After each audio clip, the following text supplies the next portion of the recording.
Hey, this is Morgan Page. We're here at my new studio in Los Angeles. I'm going to show you a behind-the-scenes look at how I made Fight For You, and also a brand new remix for Tegan and Sarah called Alligator. We're going to split it down into the individual elements, talk about the instruments, and the whole creative process throughout.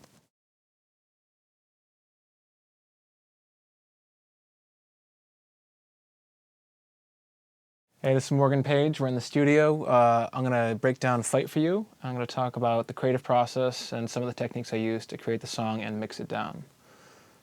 So we're going to listen to it for a minute. The song uses both a lot of analog synths and live guitars. So I'm going to break it down just track by track, talk about the process. Most of the drums start out in stylus, and I'll chop them up. One thing I really like with Pro Tools is just the ability to get in right into the audio quickly. Just a very simple way to edit it. I really like Logic too, but getting into the audio really quickly in Pro Tools is something, it's like a real strong point for me. Typically I'll start with stylus, start chopping up the beats, start with a kick and snare, do some more of the syncopation and the hi-hats afterwards, so just getting those big chunky parts in first.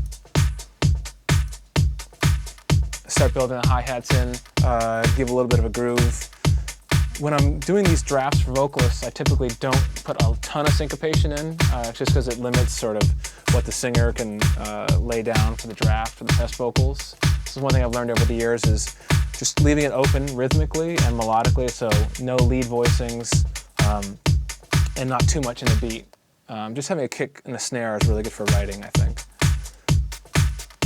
I use a lot of white noise and pink noise for the hi-hats and to create a little bit of width with the snares, just because of the randomness of the noise.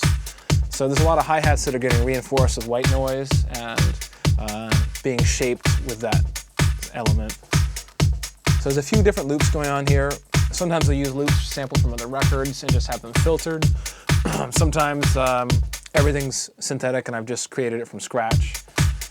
Typically, I don't want to have a loop that you can recognize. So too many loops, you get a lot of phasing, so I try to avoid that. So each loop is pushing it along. It's sort of like one loop can be the engine room, and it's just sort of there for momentum. Other elements are there just for tone.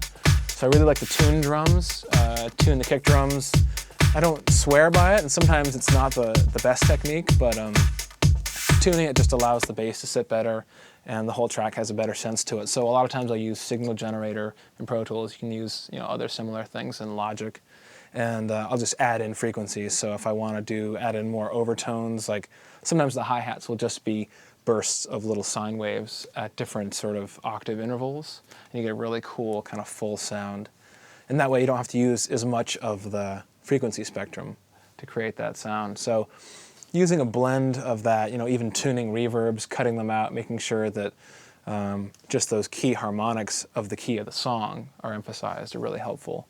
So I've just been getting into that in the last year or so. So there's a few other things in here, add in the shakers, other hi-hat layers later.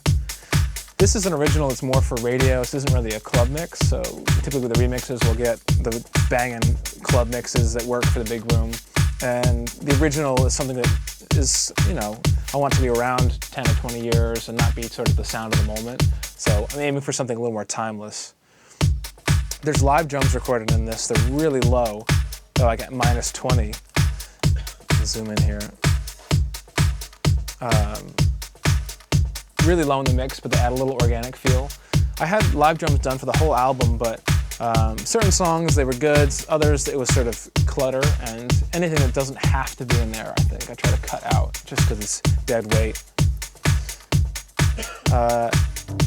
Use a lot of analog keyboards. As you can see, I got the Moog Voyager, the Prophet, Tetra, and that was a really big turning point for me with my productions, was getting these real analog keys in there. I don't really use the sounds from Motif that much anymore. There's some good guitar sounds in here, but this is just mainly a MIDI controller. I just like the feel of the keyboard. So this is the Voyager on bass. This is a sound I use for a lot of different remixes. It just fills it out nicely in the club. There's a live bass in here that's sort of complementary with the synth bass.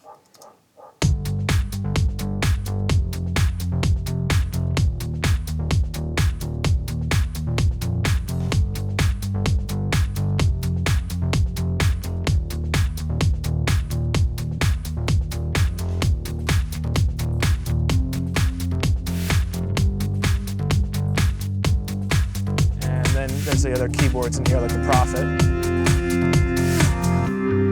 There's two layers of the Prophet here that I was just doing some kind of glide and glissando techniques.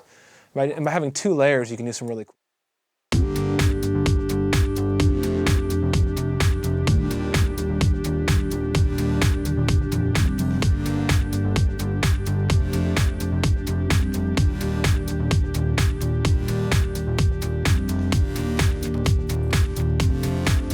A lot of times what I'll do is run a few different passes of the live synth. So I go in and do all the automation live, you know, pulling the knobs instead of penciling it in. Sometimes you can get the result you want a lot faster without having to do the automation via pencil. I think just doing a few more passes. It's the same thing with vocals. I like to get a really good take in there, move quickly instead of going in and just hyper editing everything and polishing the atoms. It's faster to just get a better take and do it again. And if it takes 10 takes, that can be even faster than doing just the automation. And there's other times when I'm doing the frequency sweeps where you want the consistency of the automation, and it really helps to do that. So I'm going to go into some of the live instruments now. Oh, there's also the motif. You can hear the guitar on this part right here. Sort of a crunchy little guitar, but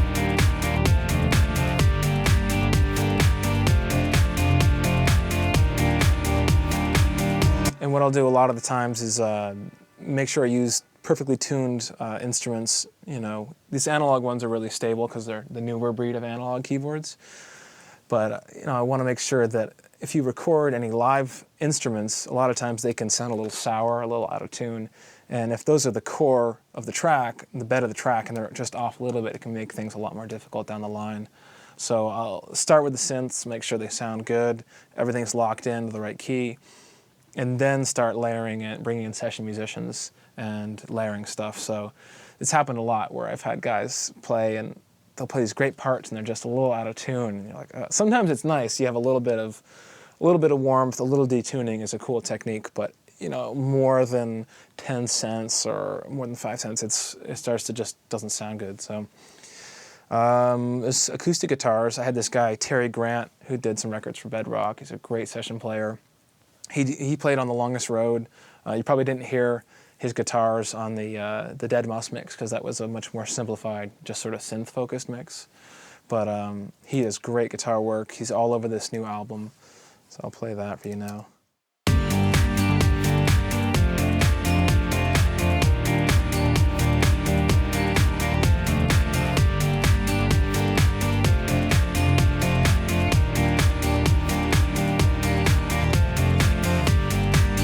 The nice thing is that these synths are blending really organically with the acoustic guitars. There's a lot of this rhythmic plucking and strumming coming off the guitars, which pulls along the rhythm, but they also have these nice harmonics. And I think that's a big part of my sound, is just sort of bringing the two elements together, so the synthetic and the organic.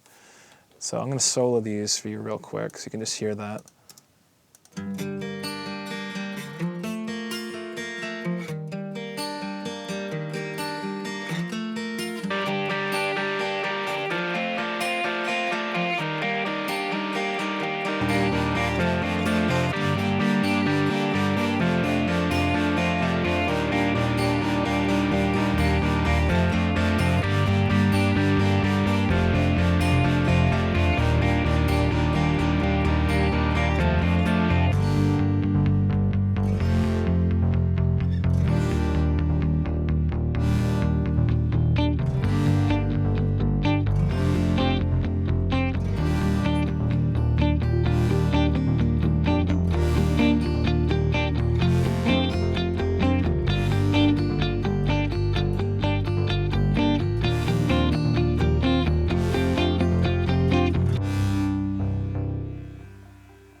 So that gives you an idea of how the two kind of come together and complement each other well.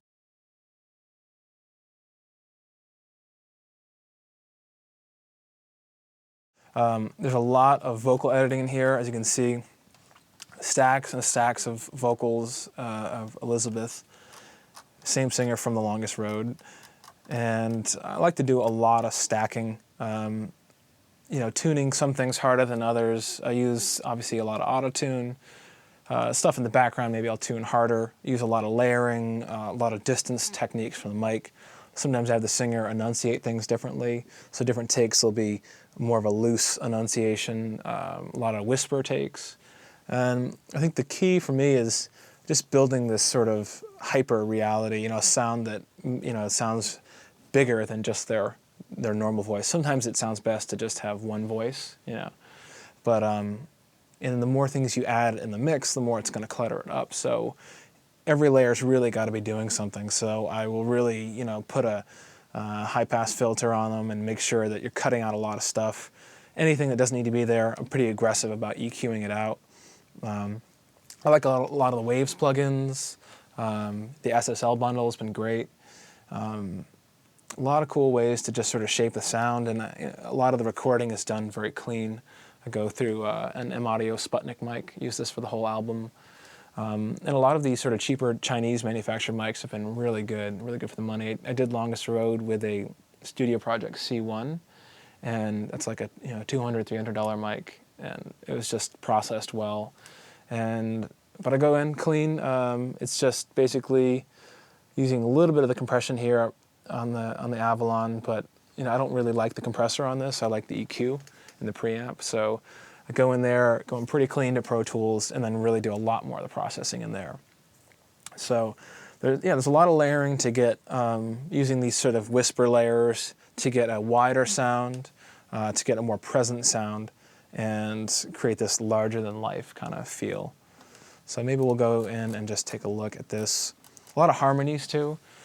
A lot of times I go in and just get a lot of different passes. The hook in this I actually chopped up into several pieces. I just chopped up a bunch of vowels, seem to work really well. A lot of O's and ahs, and tuning those hard, maybe putting a bit crusher on them. A lot of different ways you can treat it. So I think to me, the most important thing is to have contrast between your tracks. Otherwise they phase each other out, or they just sort of, you can't really hear each layer. So I'll EQ them pretty hard, tune them, maybe reduce the fidelity on some of them using like the Isotope vinyl plugin, or like a lo-fi bit crusher, and maybe just driving the input hard, just to create that contrast, because to me it's all about having contrast. So we're going to solo some of these vocals. So these are the leads, and a lot of times the singer just sort of freestyle it, and they come in here. I just say, hey, sing what's on your mind for the vocals. I'm not going to say, sing this melody. I've gotten much better results with oftentimes even just leaving the room, looping the track, and having them sing over my shoulder when I'm back in the room, and I can coach them later. But just to get the initial ideas down, I have them just stand there. We both have our headphones on, so in the same room, and just go over whatever they're feeling at the moment in the track. So sometimes it's looped, and I'll leave the room and let them do their thing, especially if it's a new vocalist I haven't worked with before. I want them getting familiar with the mic, getting familiar with the location. But if it's somebody I know how I can kind of push them in different directions. Because I think a big part of that is just getting a good performance and making them comfortable. It's that human aspect of recording. So let's hear some of these vocal tracks. You hear the nights are light with midnight cheer. Our dust still unsettled. I feel the plucking of our petals. I'm drawing circles, don't you know? Protect the seed that wants to grow to a garden, pardon my territory. There's a lot of fun little harmonies in there. There's a handful of doubles, 3 or 4 doubles. Sort of some mid harmonies, some low harmonies, and a lot of times I'll just say to the vocalist, like, let's go up while this harmony is going down. Let's try something contrasting with the scale. It's a lot of trial and error. I mean, every song is like that. Every remix is like that. It's a lot of throwing paint at the wall and just seeing what sticks. So I'm going to keep layering these harmonies in here. We'll take a listen. Don't you know, protect the seed that wants to grow to a garden, part in my territory. I'd fight for you. I never knew that I could feel this way. I'm right for you. This kind of love don't happen every day. So those are the main vocals. In the background, I'll have, something like this. Like maybe a little lead, something to just add a little texture, a little diversion, maybe something to make the chorus sound fuller. I always want the verse to sound smaller than the chorus, obviously. And sometimes I know guys like Trent Reznor will say they want to have the verse sound huge and then the chorus small to just sort of fuck with people's heads and have something a little different. But one of the things with working with Pro Tools, this is the first program I got used to, and I really like Logic, but I got so into the audio editing in Pro Tools because the MIDI was so bad. So I ended up just getting really good at splicing vocals, and it actually changed my sound because there's a lot of vocal editing. It's just so easy to use the audio editing, and I think in Logic the audio sort of frustrated me for a while the MIDI was so good. And now it's come a long way, but now I'm just totally used to Pro Tools. So a lot of times with the hooks, and even with remixes, I'll create a hook from scratch that the vocalist actually never sang. So I'll create this sort of melodic contour that they actually never had.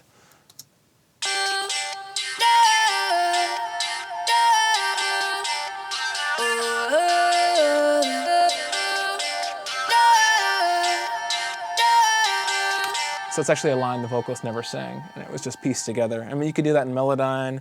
It's a little choppy, but it actually kind of has a cool vibe to it. And a long time ago, actually, I did a remix for Imogen Heap, a bootleg remix of Hide and Seek, and the song wasn't on a grid. And I remember talking with her about this, and she's like, yeah, she's like, go for it. There's no click, there's no grid, but good luck with it.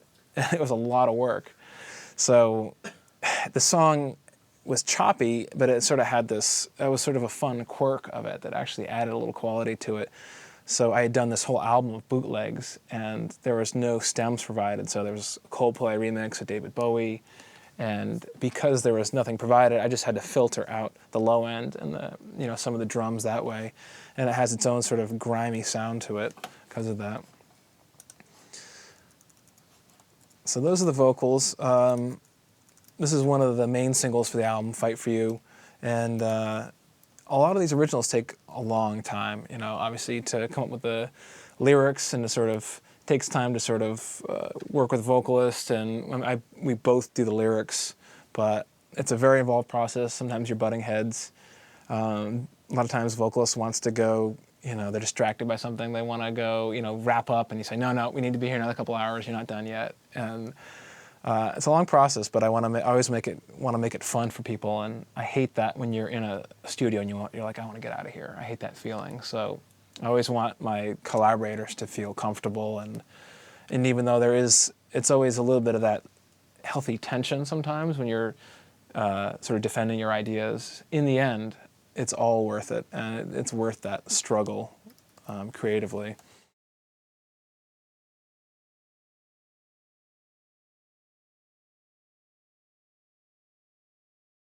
So that's mainly, the creative process, working with the beat and building that up, and, I usually do beat, chord progression, maybe a little lead line, bass line. It always follows the same procedure. I kind of leave it open. I can never do, like, beat, bass line, chord, vocal. It just doesn't work. So I found this process that's worked well for me over the years.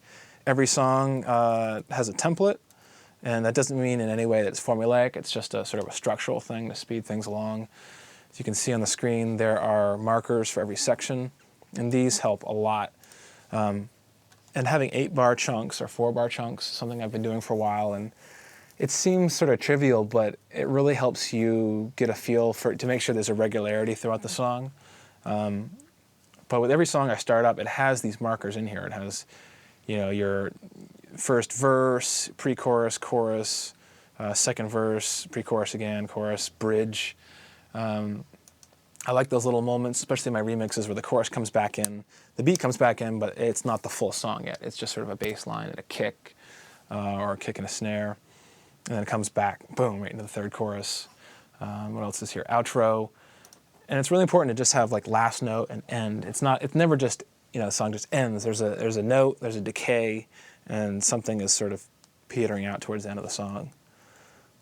Those sort of techniques have helped a lot in the process, especially moving parts around and shuffling. Just basing everything on these 8-bar chunks helps with the songwriting process. Also, lyrically knowing, how much space you need for each line, how many the syllable count for each line.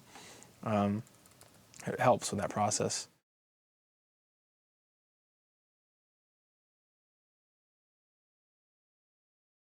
Recently, I've gotten into summing, which has been, kind of a breakthrough moment. I think the first breakthrough was really using analog keys and getting into the Dave Smith stuff.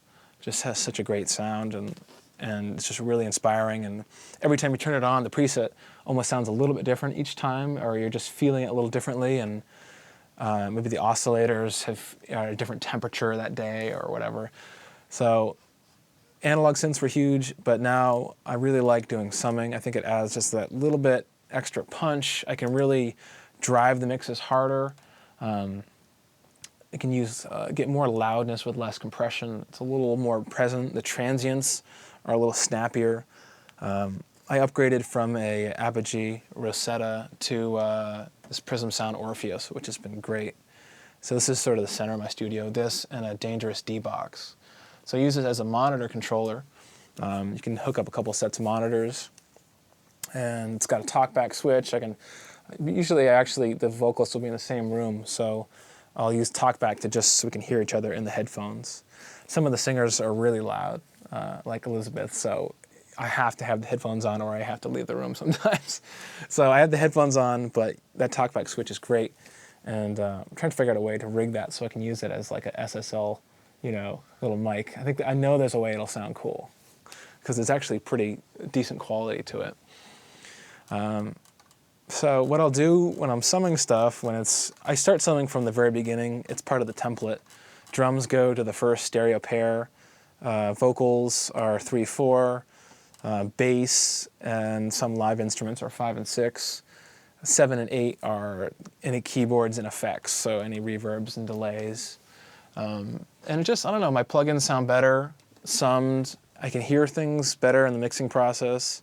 And it really comes into effect with large track counts. I think the more tracks you have, and the more things are fighting for that bandwidth. So with each of these stems, I'm getting a couple more dB of headroom. So that really adds up when you have, 4 stems. Some guys, are summing much larger systems, and it makes even that much more of a difference. So I'd have to get another Orpheus and another D-Box to do that, so you can go pretty crazy with it. But this is great for my setup. The core is just my computer, my Orpheus, my D-Box, Pro Tools, and my monitors. I don't use a lot of automation with the Digio 2 or anything. It's just sort of point and click, and I use this as my transport, which has been great. So all these tracks are routed into their own pairs, and because they have their own pairs, they have that dedicated bandwidth, so they have a little more room to breathe. All that stuff goes out from Pro Tools. It has its own fader. Sometimes I'll throw an API or SSL compressor on that bus, and I really like the control of using buses to build it up bit by bit. So each bus is maybe controlling the dynamic range a little bit. Maybe I'll be EQing out just some low frequencies. But generally, I leave it fairly clean. I'll put a overkiller on it, just a really good limiter. I love Isotope Alloy, and I actually work pretty closely with the company. It was a plugin I helped a little bit with the design on. It's got an amazing limiter on it, so it'll never clip, and it always sounds great. It never sounds like it's getting squeezed. So a lot of times I'll put Alloy on the buses, so I make sure that nothing's clipping at any point of the process. You do have to be careful because you can drive it hard and not know it because you don't see any clipping lights. But as long as you listen well, you can get it to sound great. So yeah, everything's coming out of Pro Tools, going through the converter. It's getting summed in the Orpheus, and you see it all light up there. Comes back as a stereo pair into Pro Tools. I'll use Vintage Warmer to sort of beef it up a little bit. I love Vintage Warmer. I think it's easily the best plugin for the money out there. Use that, just a little bit of compression, maybe a couple dB. I always have the fat mode on, usually multi-mode. It sounds so good, it really doesn't sound like software. And I think that is a trend we're seeing with a lot of new stuff. I'll start in there, go into Ozone, maybe drive the inputs pretty hard in Ozone because it likes that.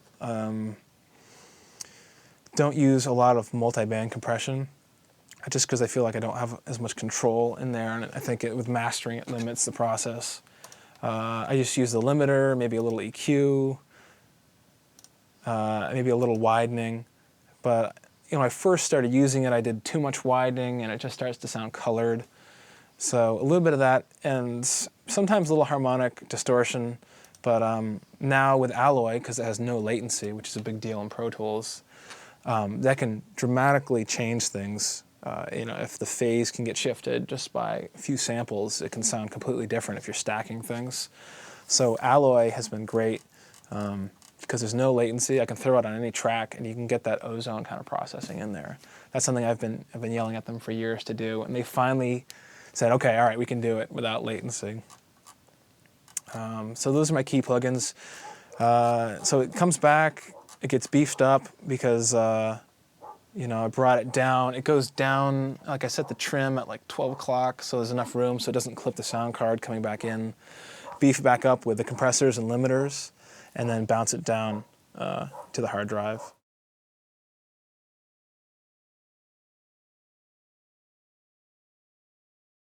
For effects, I use a lot of Sound Toys stuff. Echo Boy, Phase Mistress. Phase Mistress has been really good, and actually we're just about to release some plugins I designed for them that are really good just for reshaping the envelopes and using phasers, as long as they're stable, to use them as a sort of a widening effect. And so you don't necessarily hear it, but you sort of feel that the stereo image is spread out. Phase Mistress is great. Echo Boy Crystallizer for some sort of pitch shifting, delayed effects. I still use a hardware reverb. I have a Lexicon MPX 500, and that's my main go-to thing for reverb. Although I really like Quick Quack. The new Fusion Field plugin I have is amazing. It's still not quite stable for Pro Tools. I have to wrap it in a VST wrapper, but it's an amazing sounding plugin. Yeah, most software reverbs I think are kind of grainy, and they sound a little cardboardy, and a lot of them have a lot of latency. So like Altiverb, some of these more high quality convolution reverbs, they use a lot of processing and have a delay. So it's just, for me, it's easier to have outboard reverb. I have like this one sort of hall setting I've used for years. I'll isolate some of the effects so you can hear Echo Boy in action. This is another plugin I love for widening with like shorter values, or just you can create great tape delays. I'd fight for you. So you can go really subtle or more creative with your effects. I'm drawing circles, don't you know? Protect the seed that wants to grow to a garden, pardon my territory. So it's fairly subtle on this one. There isn't crazy effects. I think the delays are more on the keyboards on this one.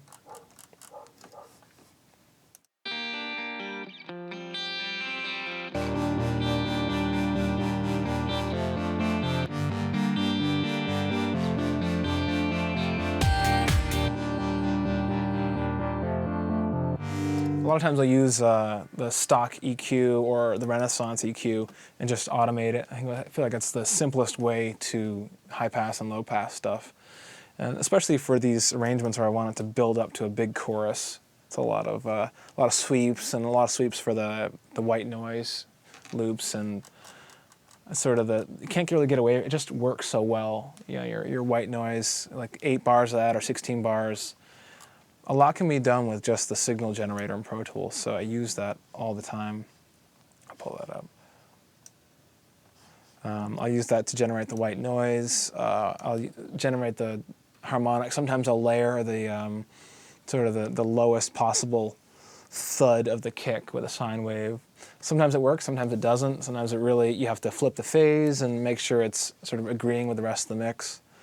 So sometimes, hyper tuning everything really helps. Sometimes it just, I don't know, it doesn't help at all, and it sounds too clinical. So I like to find a balance between the two.